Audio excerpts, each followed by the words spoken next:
به نام خدا، عرض سلام و صبح بخیر دارم خدمت شما دوستداران بازارهای مالی و خصوصا بازار فارکس. در خدمت شما هستیم با بررسی موقعیت‌های معاملاتی امروز بازار و تحلیل جفت ارزها.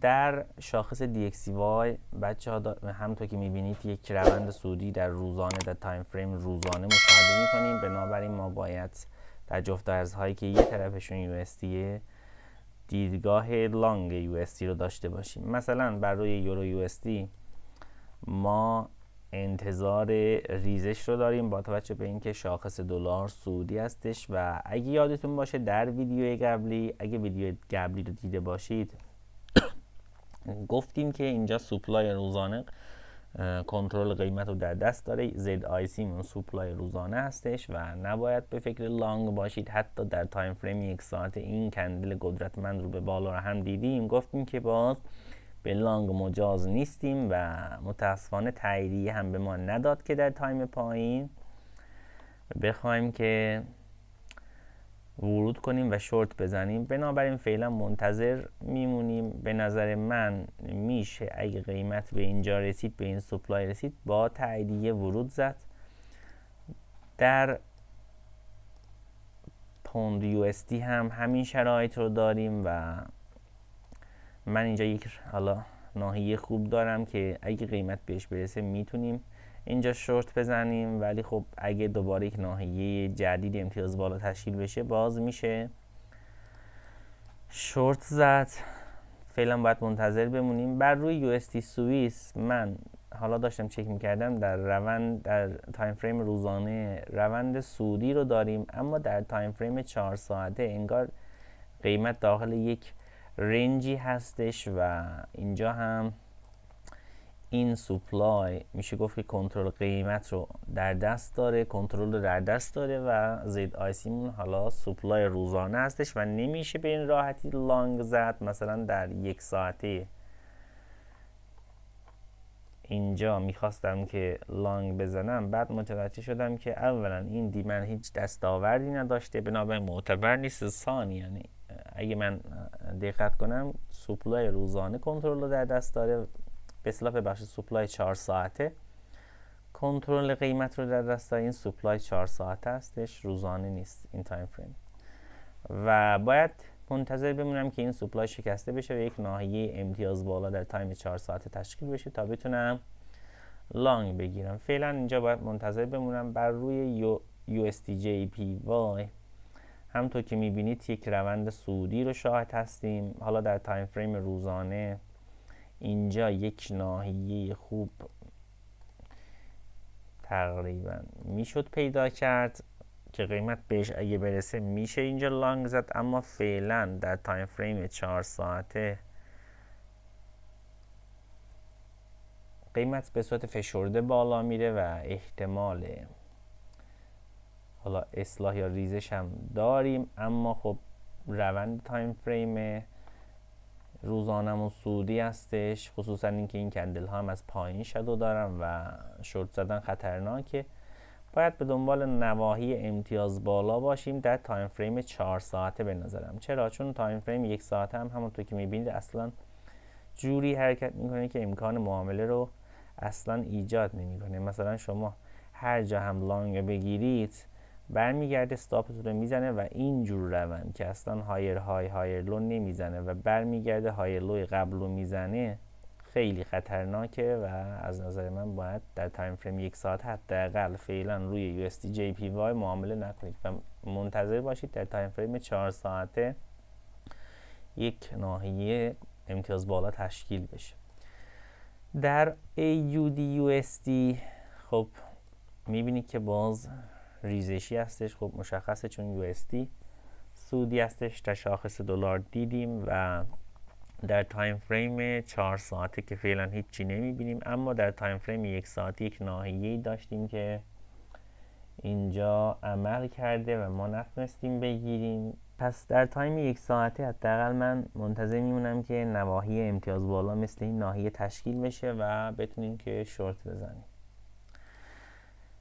روی NZDUSD هم که شبیه AUDUSD حرکت میکنه. حالا منتظر میمونیم که قیمت به این سوپلای نه چندان امتیاز بالا، ببینید دو تا کندل تقریبا، این که ERC هستش ولی این شادویی که از پایین داره یه ذره ناخوشاینده برامون. به همین جهت اگه قیمت به این سوپلای برسه، یعنی حالا من یه لحظه قیمت برسه به 56.18 ممیز 56.18 و بین ممیز 56.18 ممیز 56.26 این ناحیه اگه قیمت برسه میتونم با تاییدیه وارد معامله شورت بشم، یعنی اگه تاییدیه داد وارد معامله شورت بشم.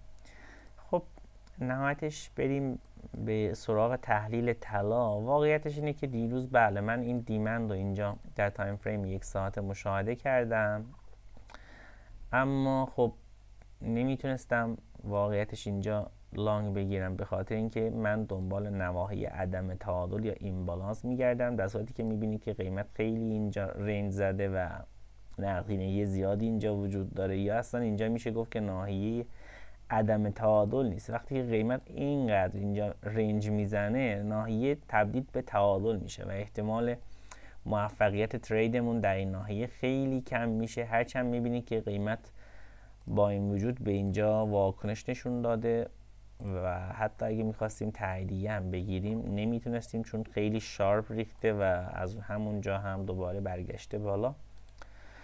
به همین جهت فعلا در طلا من راستش به خاطر اینکه در تایم فریم روزانه که فعلا رنج میزنه و در تایم فریم 4 ساعته اما یک روند ضعیف صعودی رو طی میکنه، یه ذره لانگ زدن خطرناکی به نظرم. اما اگه باز در تایم 1 ساعته یک ناحیه امتیاز بالا تشکیل بشه، به نظر من میشه لانگ زد، با البته پوزیشن سایز کم چون به صورت اسکالپی خواهد بود. ولی فعلا هیچ موقعیتی روی طلا من نمیبینم، خصوصا اینکه خیلی فشرده و کم مومنتوم هم بالا میره و لانگ زدن هم فعلا میتونه خیلی ریسک داشته باشه. اما به سراغ جفت ارز USD CAD میریم، میبینی که در یک روند صعودی قدرتمند روزانه قرار داریم و در تایم فریم 4 ساعته فعلا رنج میزنیم، اما در تایم فریم 1 ساعته یک ناحیه‌ای من اینجا داشتم، همین ناحیه که میبینید که یک ناحیه امتیاز ضعیفه و این کندل شادو داره، ولی اجازه بدید که بررسی کنیم که آیا این ناحیه دستاوردی داشته یا نه. بله به نظر من دستاوردش هست و همین سوپلای قبلی بوده این سوپلای و میشه اینجا وقتی قیمت برمیگرده لانگ زد، اما باید با تاییدیه باشه چون به خاطر اینکه امتیاز پایین هستش و به نظر من حالا این تاییدیه رو هم در تایم 5 دقیقه بهمون داده، اما اگر قیمت به ناحیه امتیاز بالایی که اینجا ایجاد شده و ما میخوایم لانگ بزنیم برسه، این ناحیه نستد 1 ساعت هستش، خیلی لوکیشن خیلی خوبی داره، ستاپ لوکیشنی مومنتومی میشه چون در جهت روند ترید میکنیم، لوکیشن خوبی هم داره چون در نستد تایم 1 ساعت هستش. اما خب میگم قیمت همونطور که میبینید انگار میخواد برگرده بالا و اگه نرسه دیگه این بای لیمیتی که من اینجا کاشتم به این صورت برمیدارم و عنایت بفرمایید که چون پوزیشن ما اسکالپی هستش حتما با 0.5% ریسک وارد معامله خواهم شد، پس من این معامله یا این بای لیمیت رو اینجا به این صورت قرار میدم. یه بار دیگه نشون میدم شما هم ببینید، من در قیمت 1.4367 1.43 بله 872 تقریبا بای لیمیت گذاشتم و استاپ هم 1.4336 هستش که منتظر میمونم اگه در این تایم یعنی 5 دقیقه قیمت بخواد یک روند مخالف یعنی نزولی در خلاف جهت پوزیشن من تشکیل بده، بای لیمیتمو برخواهم داشت.